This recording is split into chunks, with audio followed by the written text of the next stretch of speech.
We're here again. I'm counting as session 29. We have finished with the death of John the Baptist, execution by Herod. And I wanted to say, which is why I have this picture of my, it's not really a screenshot, which is hard to do for me, but it's a picture of my website, the Bible Explainer. If you Google my name, Chavez Bible, you probably get it anyway.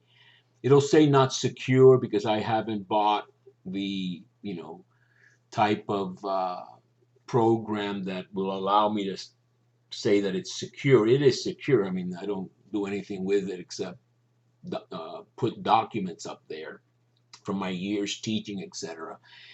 And what I wanted to bring your attention to, if you look at this, the first page, there's an entry or a link called Various Biblical Writings for Courses. So that if you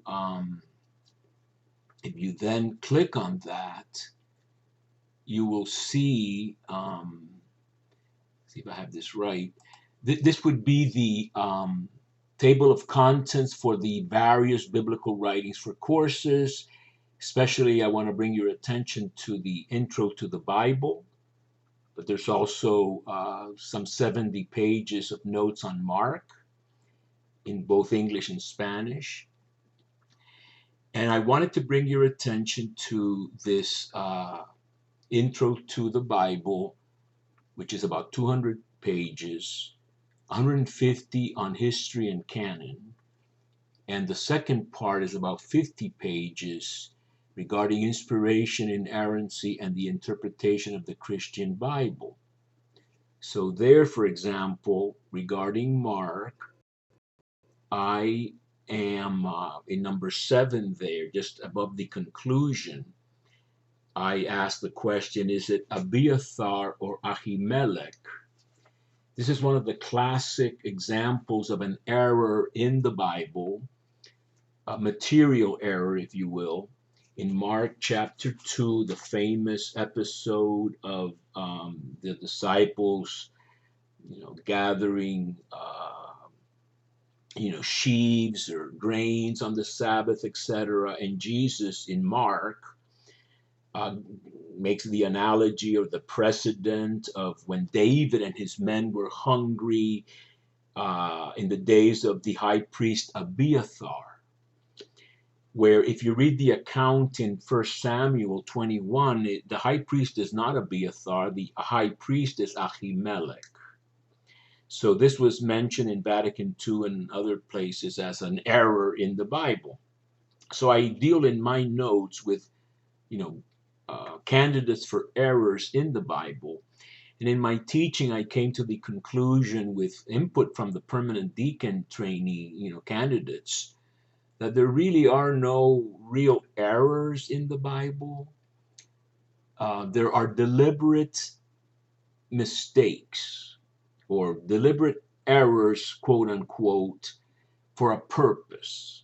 For example, when Matthew says the 30 pieces of silver in Jeremiah, which is really in Zechariah. Well, I have pages on why that's deliberate for a very specific purpose.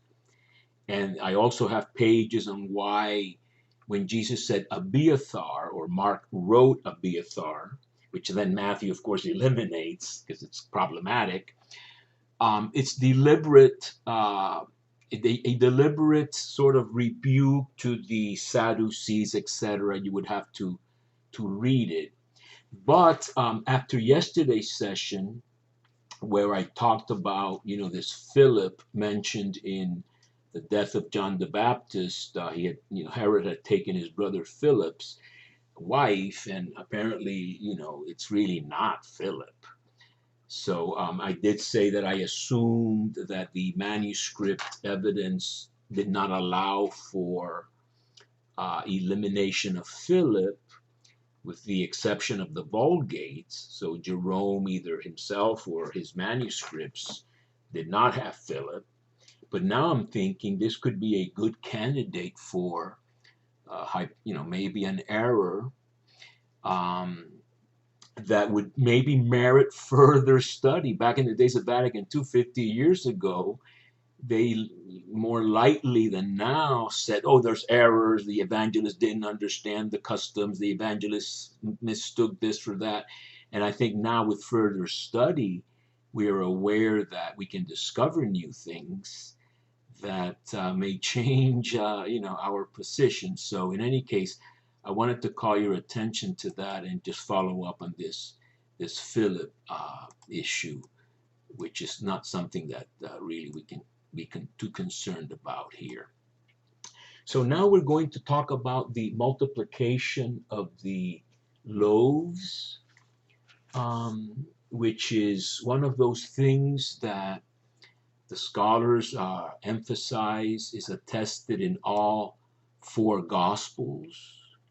So that is a criterion of historicity that is considered to be very strong. All four have that. All four have the Barabbas episode, which may be more, maybe doubtful. So just because all four Gospels have something doesn't mean that strictly is exactly like that. But when it comes to the multiplication of the loaves, I think we're talking about a very big event involving a lot of people. And so that Jesus for sure did miraculous deeds. As I said, even the Talmud recognizes that, attributing it to magical illicit powers.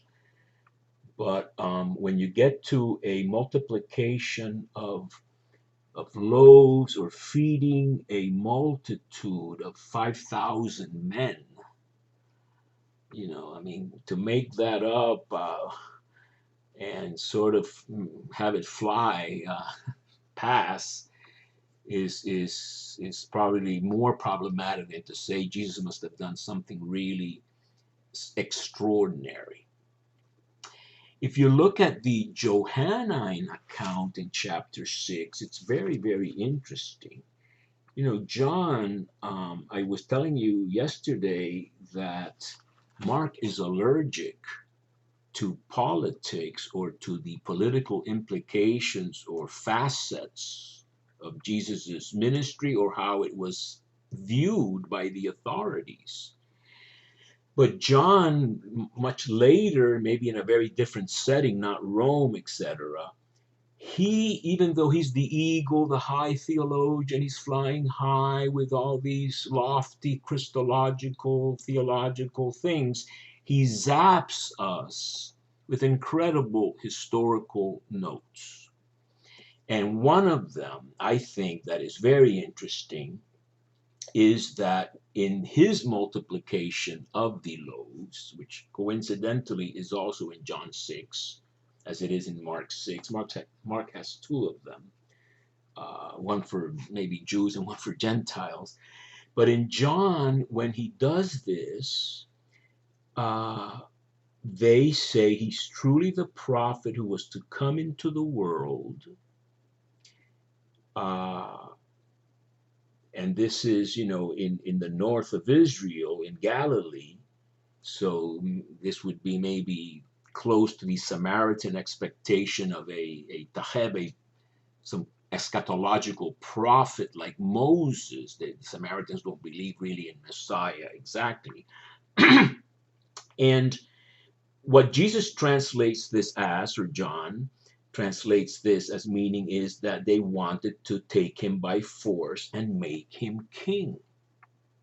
So that if you want to have the basis for why the people wanted or thought of Jesus as the Messiah king, to the extent that the Romans would be interested and concerned, and you have the episode of this, maybe the Sanhedrin, where the high priest says it's better for one man to die than for the Romans to come and destroy, which is really the reason why the priestly authority said, let's remove this messianic pretender before the Passover, which is a liberation feast, lest the Romans get upset. And in the Johannine account, which we can look at it maybe different ways, but there you have uniquely the mention of the cohort, Roman troops. Maybe not 400 or 600 of them, as was the normal number, and they all drop to the ground when Jesus says, I am. But it's very, very likely that Romans were involved even in the arrest. And certainly he was brought before Pilate, that's what the creed says, crucified under Pontius Pilate. And if you know anything about Pilate, you know he was incredibly ruthless. He was not this sort of, vacillating guy that, wants to let the Jews have their way or something. Pilate could execute you without trial. In fact, he was removed because of his excessive cruelty. So that would be another session to talk about Pilate. The New Jerome Biblical Commentary has a very good one column on Pontius Pilate. But here you have an incredible event. Obviously, they have maybe given it Eucharistic overtones, etc. But Jesus out in the desert, lonely place or a desolate place, etc. The Eremo. The Eremo place, you have this scene out there, and certainly I was trying to look up which messianic pretender had actually gone out to the desert, because I'm not remembering that very specifically. But in any case, you have Jesus doing an act which a multitude would know about, and you have many leftover breads, etc. Of course, there are various lessons here. The lesson of sharing with confidence that you're not going to run out instead of hoarding. We have a big hoarding issue now with the coronavirus.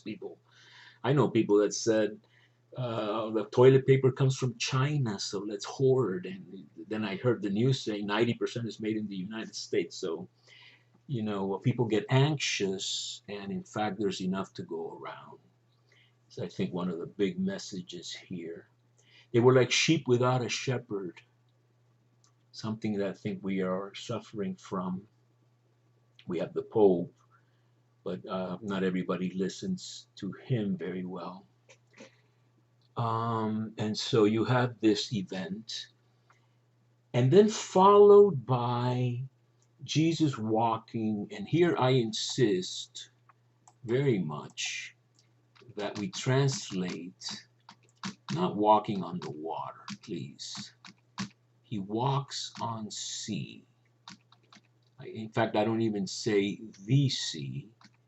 I say sea, as if you were to capitalize it as a personified evil force. In the culture that preceded the Israelites, the Ugaritic culture, Yam, that's the Hebrew word for sea. In Ugaritic, I think they add an extra M, Y-A-M. Yam Suf is the Sea of Reeds in Exodus. Sea is where Jesus has exorcised the sea in chapter 5 when he calms the tempest.